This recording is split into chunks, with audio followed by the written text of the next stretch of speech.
Salve, salve, minha gente! 20 de maio de 2026, quarta-feira da sétima semana do tempo da Páscoa. Meus queridos, vos saúdo com a paz de Jesus, que alegria nos encontrarmos nesta quarta-feira, ouvirmos a palavra de Deus, meditar sobre ela, sempre um privilégio para todos nós. Sintam-se todos bem acolhidos, bem-vindos. Iniciemos em nome do Pai, do Filho e do Espírito Santo. Amém. Leitura dos Atos dos Apóstolos, capítulo 20, versículos do 28 ao 38. Naqueles dias, Paulo disse aos anciãos da igreja de Éfeso: Cuidai de vós mesmos e de todo o rebanho, sobre o qual o Espírito Santo vos colocou como guardas, para pastorear a igreja de Deus, que ele adquiriu com o sangue do seu próprio Filho. Eu sei, depois que eu for embora, aparecerão entre vós lobos ferozes, que não pouparão o rebanho. Além disso, do vosso próprio meio aparecerão homens com doutrinas perversas, que arrastarão discípulos atrás de si. Por isso, estais sempre atentos.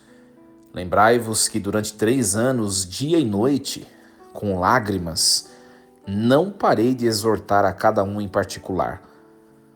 Agora entrego-vos a Deus e a mensagem de sua graça, que tem poder para edificar e dar a herança a todos os que foram santificados. Não cobicei prata, ouro ou vestes de ninguém. Vós bem sabeis que estas minhas mãos providenciaram o que era necessário para mim e para os que estavam comigo. Em tudo vos mostrei que, trabalhando deste modo, se deve ajudar os fracos, recordando as palavras do Senhor Jesus, que disse: há mais alegria em dar do que em receber. Tendo dito isto, Paulo ajoelhou-se e rezou com todos eles. Todos depois prorromperam em grande pranto e, lançando-se ao pescoço de Paulo, o beijavam. Aflitos, sobretudo, por lhes haver ele dito que não tornaria a ver-lhe o rosto, e o acompanharam até o navio. Palavra do Senhor. Graças a Deus. Muito bem, meus queridos. É um texto que causa bastante comoção em nós, né? Bastante comoção. E nós estamos acompanhando os Atos dos Apóstolos, né? Texto, os Atos dos Apóstolos é a segunda obra de São Lucas, né? E é interessante sempre voltar nessa questão, né? Lucas era um médico sírio de Antioquia, foi companheiro de viagem de São Paulo, né? Nós vemos isso no texto de Colossenses, de 2 Timóteo.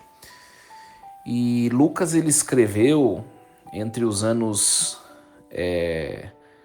alguns dizem que nos anos 70, 80, outros dizem nos anos 70, né?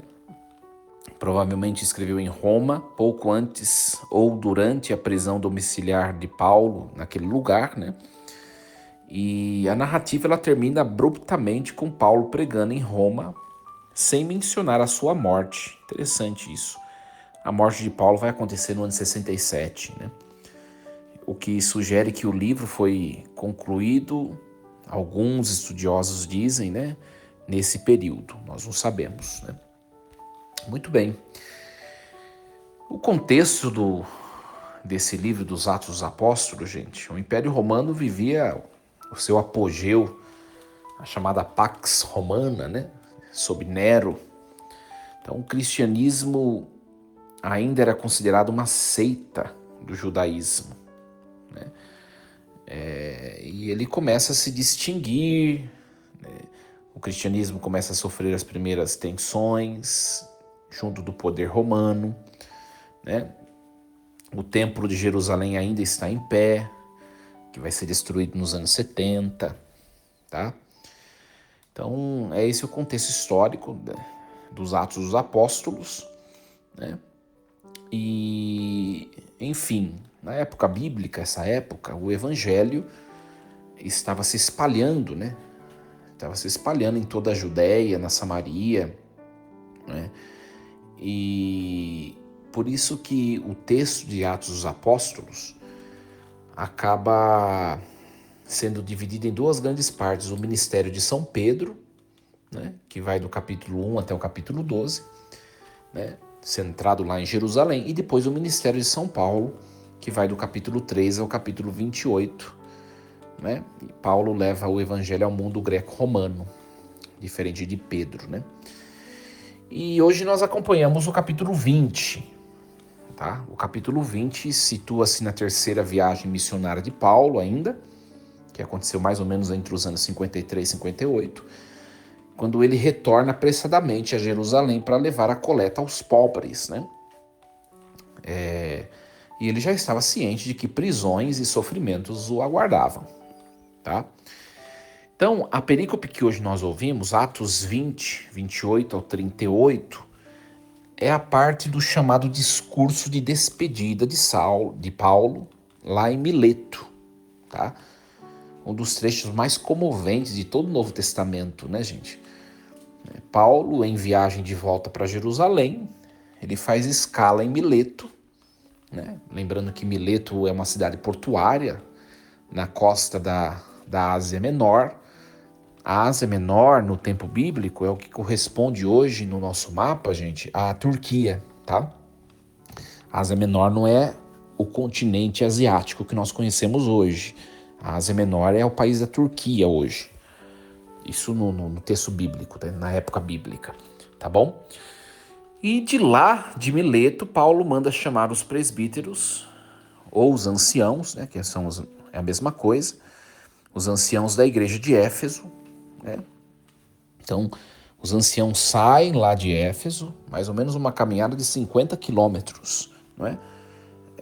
Para ir até Mileto, para um encontro de despedida com Paulo, tá? Então, o discurso tem caráter testamentário, né? Paulo, ele sabe que ele não vai mais voltar para lá, para aquela comunidade. Ele fundou e pastoreou aquela comunidade por 3 anos, né? A comunidade de Éfeso, né? Então, a fala dele aqui é a fala de um pai, né? De um pai espiritual que entrega seus filhos a Deus e lhe confia o futuro da igreja, né? O gênero literário aqui é o discurso de despedida, que era comum no mundo bíblico, né? Nós vemos isso no livro de Gênesis, no Deuteronômio, nos próprios evangelhos, né? Jesus mesmo faz um discurso de despedida, né? Então nós vemos aqui 3 movimentos. A responsabilidade dos pastores, mostrada por Paulo, o testemunho pessoal de Paulo e depois a comovente despedida, tá? Então, ele começa o texto no versículo 28, olha só: cuidai de vós mesmos e de todo o rebanho sobre o qual o Espírito Santo vos colocou como guardas. É forte isso, né, gente? Forte. Cuidai de vós mesmos e de todo o rebanho, né? Nós vemos aqui que um autocuidado não é egoísmo, mas é uma condição para o cuidado alheio, tá? Uma coisa importante. Começando por mim, que sou padre, né, que sou pastor. Nós precisamos aprender a cuidar de nós mesmos primeiro, gente. Você que está me escutando, se você tem tantas pessoas ou tantas coisas sob sua responsabilidade, saiba que primeiro você precisa estar bem. Fisicamente, psiquicamente, espiritualmente. Às vezes nós queremos muito cuidar dos outros. Estou falando meu testemunho mesmo. Uma autoexigência em relação às coisas externas, em relação à missão que nós temos, e esquecemos de nós. Gente, se nós não estivermos bem para cuidando de nós mesmos por primeiro, nós não estaremos bem para cuidar de ninguém. Presta bem atenção nisso. Presta bem atenção nisso. Cuidado de si, não é egoísmo. É essencial. Essencial. Né? Cuidai de vós mesmos e de todo o rebanho, olha só, de todo o rebanho sobre o qual o Espírito Santo vos colocou como guardas. Não é? Então, aqui está a origem do ministério ordenado, né? Não é uma autoconvocação, mas é uma vocação divina. É o Espírito Santo quem colocou-os como guardas, e não eles mesmos. Então, o pastor, ele é posto pelo Espírito, não pelo próprio desejo ou por escolha humana. Muito bonito isso. Presta bem atenção, você que está me escutando. Se você tem incumbências e vidas sobre suas responsabilidades e tantas coisas, é porque Deus te entregou aos seus cuidados estes ou essas coisas. Então é missão divina. É missão divina. Né? Então aqui o verbo pastorear evoca a imagem do pastor que conduz, que alimenta, que protege, que cura, que dá a vida pelas ovelhas. Né? Muito bonito isso. E depois nós vemos na frase, né? O texto continua, né? Então, cuidai de vós mesmos e de todo o rebanho, sobre o qual o Espírito Santo vos colocou como guardas, para pastorear a igreja de Deus, que ele adquiriu com o sangue do seu próprio Filho. Isso é muito forte, né, gente? Isso é muito forte. Ou seja, a igreja é propriedade divina, que ele adquiriu com o sangue do seu próprio Filho. Aqui uma cristologia implícita e poderosa. O sangue de Jesus é identificado como sangue divino. E a igreja é o preço desse resgate. Não é? E ele está dizendo, olha, virão lobos externos, que não pouparão o rebanho, né? Homens, ou seja, perseguições, os falsos mestres vindos de fora, mas também homens do vosso próprio meio. Surgirão com doutrinas perversas, arrastarão discípulos atrás de si. Olha aqui, Paulo já está precavendo os pastores dessas igrejas em relação às heresias internas, ao divisionismo, né, o ato de dividir comunidade, e vão arrastar muita gente atrás deles. É o que acontece, né, gente? Quanta gente inventou religião cristã por aí e quantos foram atrás, né, gente? É ou não é verdade? Por isso que ele diz, estais sempre atentos, vigilância, vigília, não é? Vigília. Paulo diz, eu fiquei 3 anos, dia e noite, chorei aí junto com vocês, vigiando. Vocês precisam fazer o mesmo pela comunidade de vocês. Então o pastor paulino não é um burocrata, mas é alguém que chora pelo rebanho, que fica sem dormir pelo rebanho, que sente angústia pelo rebanho e que conhece cada ovelha pelo nome. Não é? É interessantíssimo. Não é muito longe de nós esse texto. Esse texto é tão atual, né, gente? Gente, se a gente precisa cuidar bem da gente e daquilo que é nosso. Pensar bem antes de dar passos, pensar bem antes de tomar decisões, porque depois de amanhã vêm as consequências. Cuidado, proteja aquilo que é seu. Proteja aquilo que é seu. Quantas vezes nós deixamos em perigo aquilo que é nosso, gente? Nós mesmos. Né? Por exemplo, se nós ficamos sem rezar um só dia, nós já estamos deixando nossa família vulnerável ao demônio. Nós já estamos deixando nosso casamento vulnerável ao demônio. Nós já estamos deixando os nossos filhos vulneráveis ao demônio. Nós já estamos deixando nossos trabalhos, nossos sonhos e projetos vulneráveis ao demônio. Por isso, estar em Deus, falar com Deus, invocar a presença de Deus, invocar a bênção de Deus, gente, não é somente um status religioso ou um preceito religioso, é uma necessidade vital, vital, gente. Interessante isso. E depois Paulo vai dizer assim: agora eu entrego-vos a Deus e a mensagem de sua graça, porque ele tem o poder para edificar e dar a herança a todos os que foram santificados. No fundo, Paulo ele entrega os discípulos a Deus e a palavra. No fim das contas, nós não podemos controlar o destino espiritual de quem nós amamos, né, gente? Os nossos filhos, nossos catequizandos, os nossos paroquianos, a nossa comunidade, os nossos funcionários, aqueles que estão vinculados a nós de um jeito ou de outro. Paulo nos ensina a soltar as rédeas, a confiar que Deus é maior do que a nossa presença física. Tem tantos pais aí, presta bem atenção, gente, que não fazem o que Paulo fez. Paulo ficou 3 anos lá em Éfeso, não é? Agora a comunidade precisa caminhar sem a presença dele. Ele fez a missão dele. Tem tantos pais, gente, que não educam os filhos para o mundo, mas coloca os filhos numa redoma, protege. Ai, o filhinho querido da mamãe, filhinho querido do papai. A hora que essa pessoa tiver contato com o mundo de desgraça, o mundo que não perdoa, o mundo que avança, o mundo que machuca, essa pessoa não vai resistir, ela não vai ser resiliente, ela não vai ser forte. Você que é pai, que é mãe, precisa educar o seu filho com o dom da fortaleza que vem do Espírito para enfrentar as grandes batalhas do mundo.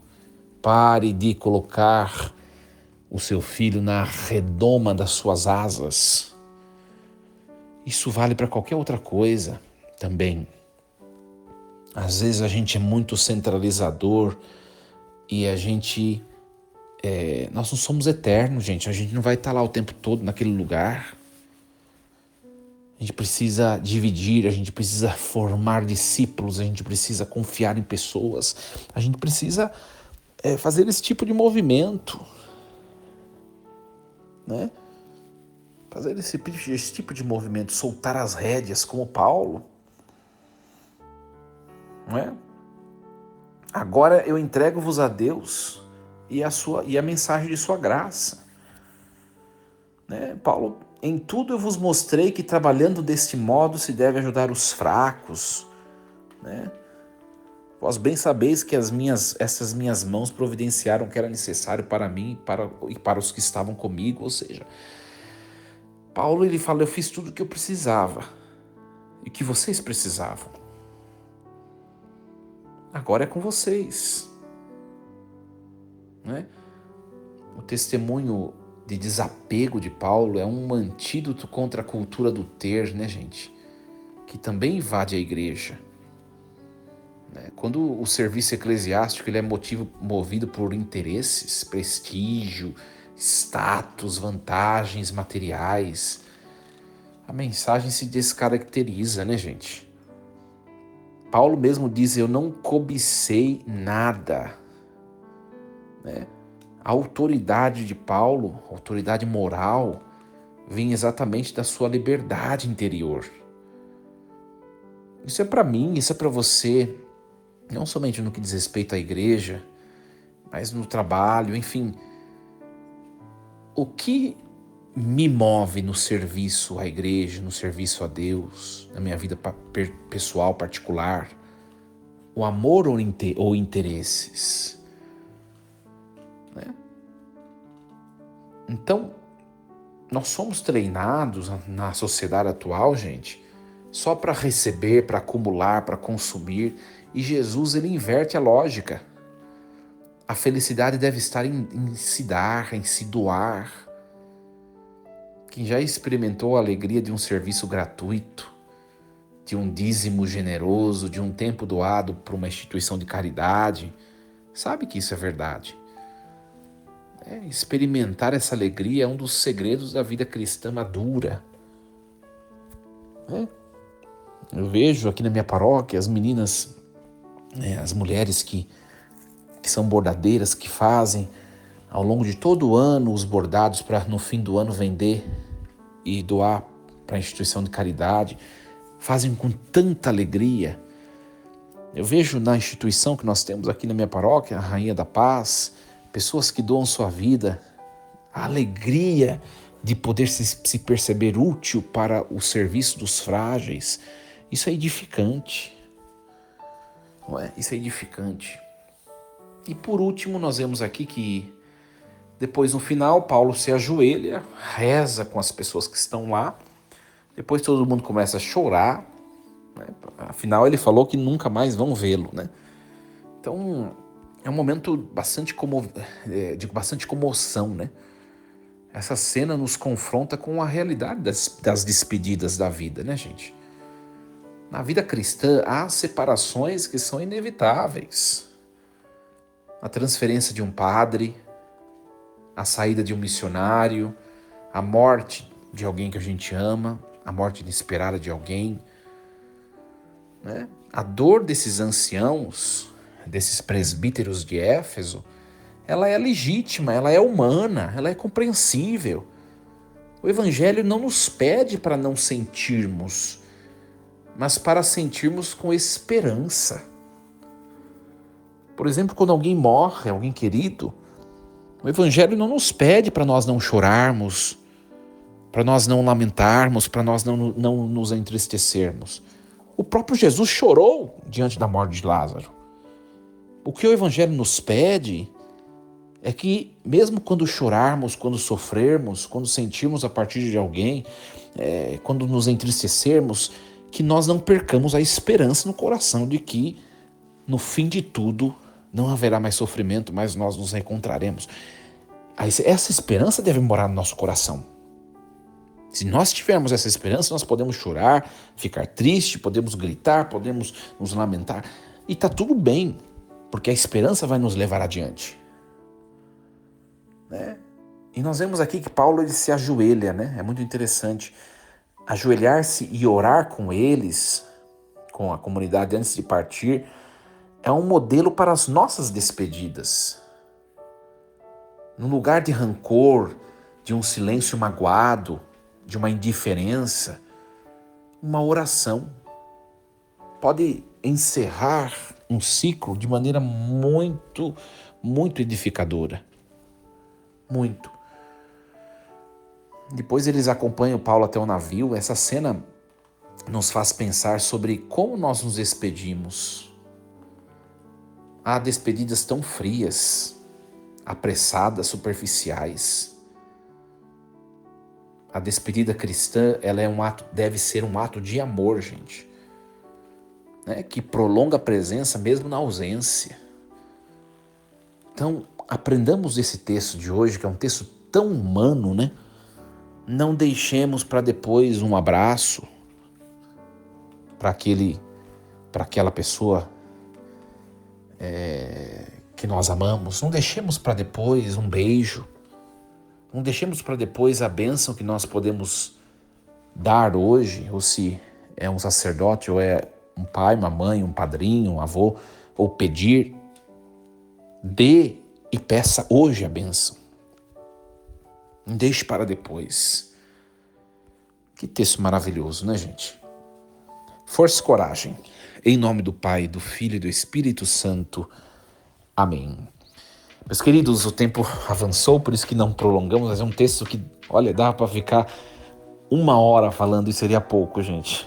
É maravilhoso, né? Eu fico, nossa, é uma coisa assim que eu não sei nem explicar para vocês. Eu fico vidrado no texto bíblico, né? Vontade de refletir sobre ele muito mais tempo, mas a gente está tentando se educar aqui diante do tempo, da passagem do tempo, né?